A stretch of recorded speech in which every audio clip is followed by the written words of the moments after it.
With the 2025 regular season ending, we can finally look forward to enjoying the playoffs. This past season saw a shift in the media coverage of our players, straying even further away from performances to quick licks and personal matters. A prime example of this is LeBron James Jr., aka Bronny.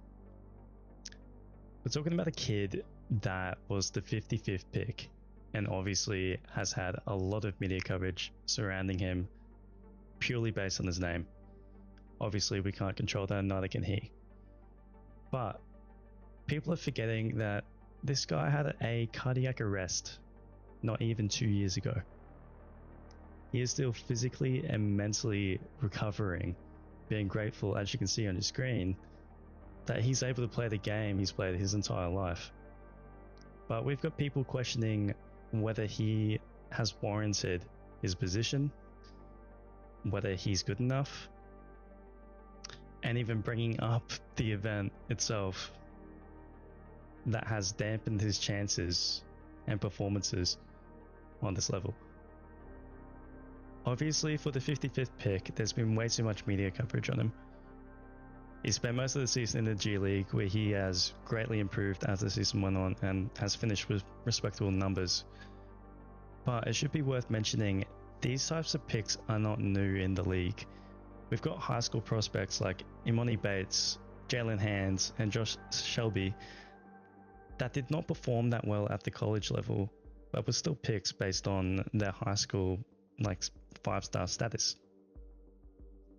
Yes, you could argue that this whole situation has been nepotism, especially after the Rich Paul and whole draft scenario of telling teams he'll go to Australia if the Lakers can't pick him. But despite that, there's still such negativity around this kid because of the resources he's had growing up and who he is.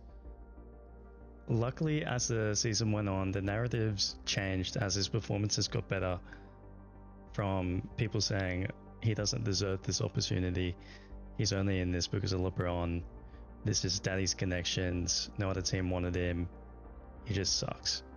To be fair, at the start, he did suck. But he has more than proved himself over the past few months in the G League that he belongs as an athlete in the NBA at one point and possesses elite athleticism, confidence, can shoot well, and can defend well at his height. So as a prospect, he has the tools to carve out a good career. Look, if Bronny didn't have the cardiac arrest and performed the way he did in college and at the start of the season, I would understand the discourse around him being completely negative. But the fact of the matter is, he's still individually recovering. When Kobe returned from his Achilles injury, he wasn't the same, but we were all just happy that he was on the court because he was able to do the thing that he loved. And I think that principle should apply to every athlete returning from any kind of setback. Another guy the NBA media focused on, particularly at the start of the season, was Joel Embiid. Now, Embiid has consistently been injured and battled with availability over his entire career. But this season, it got to an all-time low after one particular reporter was following the hype train of just belittling Embiid by bringing up his dead brother.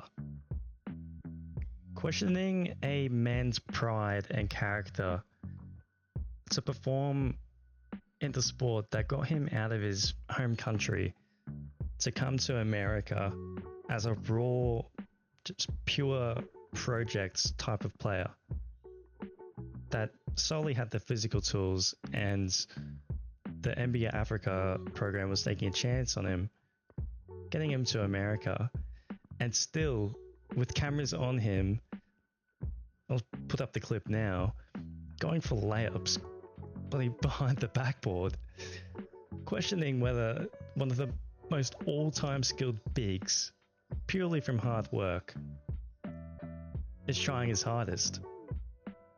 Are we forgetting that Joel Embiid was playing in the playoffs with cerebral palsy a bum knee and still dropped 50 in a game, and then proceeded to represent the USA in the Olympics and help lead them to a gold medal.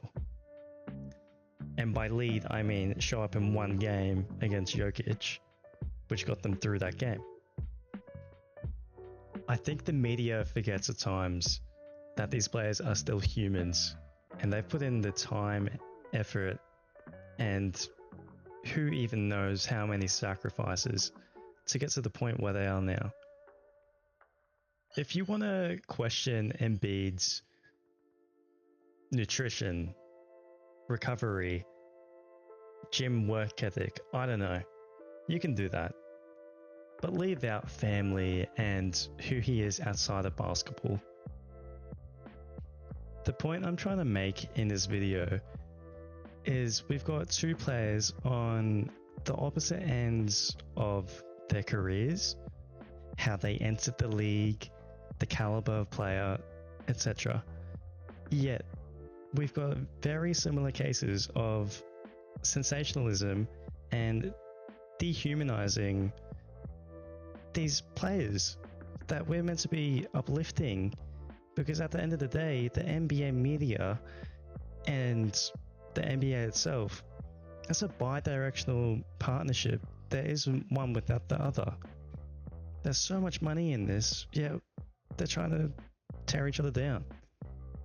I don't know whether it's this new age of media that people proclaim, but it's progressively just getting worse and worse. And I don't think it's going to get better. This new short form content that is so click oriented and attracts these small clips and headlines.